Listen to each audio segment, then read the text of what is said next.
এই মুহূর্তের breaking update, নতুন কেন্দ্রীয় শিক্ষামন্ত্রী প্রহ্লাদ যোশী। নিট বিতর্কে ইস্তফা ধর্মেন্দ্র প্রধানের এবং 6 ঘন্টার মধ্যে নতুন কেন্দ্রীয় শিক্ষামন্ত্রী অতিরিক্ত দায়িত্ব দেওয়া হলো প্রহ্লাদ যোশীকে।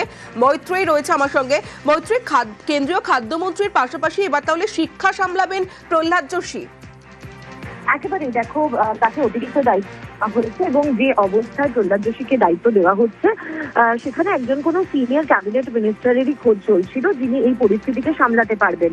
প্রহ্লাদ যোশী বর্ষিয়ান সাংসদ এবং তার সঙ্গে সঙ্গে তিনি একাধিক মন্ত্রক এর আগে সামলেছেন। তার মধ্যে কোল এবং পার্লামেন্টারি অ্যাফেয়ার্সের মতো গুরুত্বপূর্ণ মন্ত্রক সামলানোর অভিজ্ঞতা রয়েছে প্রহ্লাদ যোশী এবং বর্ষিয়ান সাংসদ তিনি। এবং সেই জায়গায় দাঁড়িয়ে প্রহ্লাদ যোশীকে এখন শিক্ষা মন্ত্রকের অতিরিক্ত দায়িত্ব দেওয়া হয়েছে।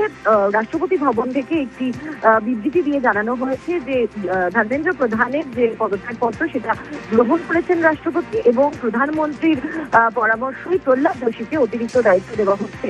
তবে কেন্দ্রীয় ক্যাবিনেট সূত্রে যেটা খবর যে স্থায়ী শিক্ষামন্ত্রীর খোঁজ চলছে এই মুহূর্তে এবং সেখানে দাঁড়িয়ে কোনো একজন স্থায়ী শিক্ষামন্ত্রী আর অল্প কিছু দিনের মধ্যেই নিয়োগ করতে চলেছে সরকার।